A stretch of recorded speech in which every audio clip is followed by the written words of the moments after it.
ഇനി പറയാൻ പോകുന്നത് ഫുട്ബോൾ ഒരു യുദ്ധം അവസാനിപ്പിച്ച കഥയാണ്. വർഷം 2005. രാജ്യം ഐവറി കോസ്റ്റ്. വർഷങ്ങളായി ആഭ്യന്തര യുദ്ധത്തിന്റെ മുറിവുകൾ പേറിക്കൊണ്ടിരുന്ന ഒരു രാജ്യം. ജനങ്ങൾ പരസ്പരം വിഭജിക്കപ്പെട്ടിരുന്നു. രാജ്യത്തിന്റെ പല ഭാഗങ്ങളും തമ്മിൽ അകന്നിരുന്നു. അത്തരമൊരു സമയത്താണ് ഐവറി കോസ്റ്റിന്റെ ദേശീയ ഫുട്ബോൾ ടീം ചരിത്രത്തിൽ ഏറ്റവും വലിയൊരു സ്വപ്നത്തിന് പിന്നാലെ ഓടിക്കൊണ്ടിരുന്നത്, ഫിഫ വേൾഡ് കപ്പ്. അങ്ങനെ 2005 ഒക്ടോബർ 8 ഒരു മത്സരം കഴിഞ്ഞപ്പോൾ ഐവറി കോസ്റ്റ് ആദ്യമായി ഫിഫ വേൾഡ് കപ്പിന് യോഗ്യത നേടി.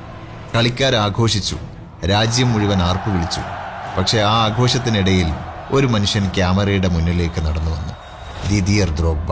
അദ്ദേഹം ട്രോഫി ഉയർത്തിയില്ല, വിജയം ആഘോഷിച്ചില്ല, പകരം സഹതാരങ്ങളോടൊപ്പം മുട്ടുകുത്തി.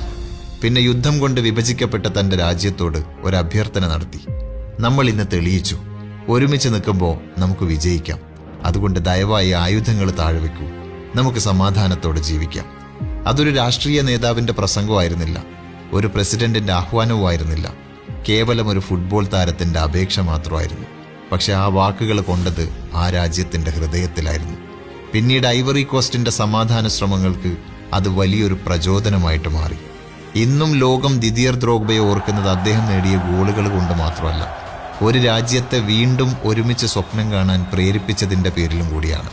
നമ്മളിൽ പലരും കരുതുന്നത് ലോകത്തെ മാറ്റിമറിക്കാൻ വലിയ അധികാരങ്ങളും സ്ഥാനമാനങ്ങളും ഒക്കെ വേണമെന്നാണ്. പക്ഷെ ദിദിയർ ദ്രോഗ്ബ തെളിയിച്ചത് മറ്റൊന്നാണ്.